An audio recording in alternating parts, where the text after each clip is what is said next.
All excavation sites completed. Well done, team. Hit the button on the mule when ready, and we'll get you out of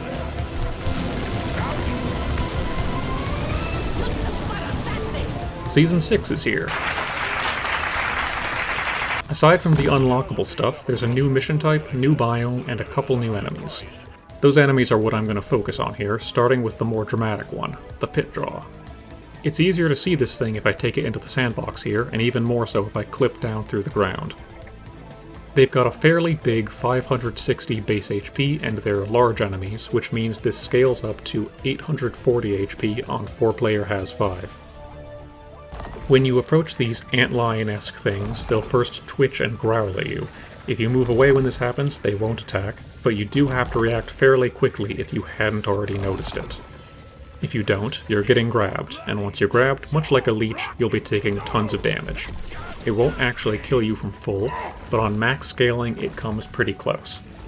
The first bite has 15 base damage, followed by 3 bites with 10 base damage. That's 51 and 34 on 4-player Has 5, or 153 total damage. You would rather not take that. When they're disturbed, either from attacking or getting attacked, they'll carve out some terrain around them, and then will burrow and re-emerge somewhere else a few seconds later. So aside from keeping an eye on the ground to notice them, the other thing you really want to do is burst them down as fast as possible so they don't get away and remain a problem. Their mouth is a weak point, but only 1.5x. Unless your build is exceptionally good at single target burst, you'll probably want to ping them when found to ensure your teammates help kill them. Watch your step, Pitjaw. It's awesome that you enjoyed the These are their burn and freeze numbers. Nothing surprising for a big enemy, but we'll be coming back to this later. Next we have these little guys, Scrabs. Aren't they cute?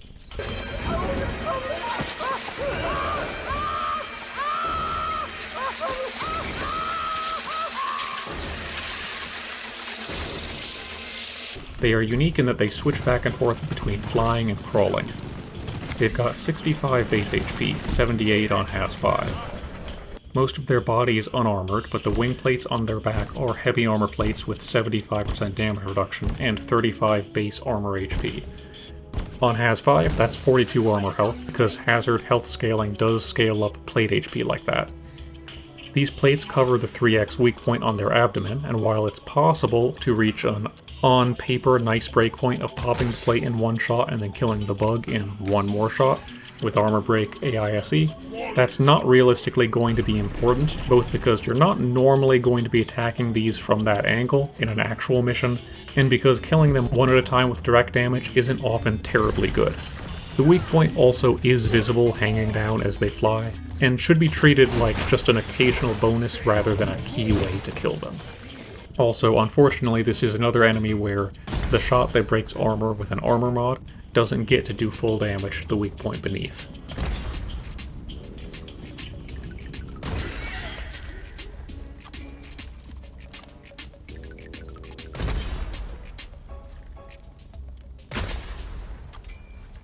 That said, these aren't going to be appearing in as huge of numbers as you might expect, because despite their size, they aren't actually considered small enemies, which means that they count against the regular enemy cap instead of the separate swarmer cap. They also don't instantly die when ignited like swarmers either, though their low max HP means damage over time attacks kill them pretty fast. The base damage on their melee attacks is 3, which scales up to 10.2, slightly less damage than a grunt's base damage of 4. Really, in general, you should think of these as more compact grunts that can fly. They have less HP, which makes them more vulnerable to AoE and damage over time effects, but they're more evasive with squirrelier weak points, and since they often fly, they can pass over grounded damage effects. They have the same fear resist as grunts as well, but when they get scared, they don't seem to back up very far, so crowd controlling them with fear doesn't feel as potent overall.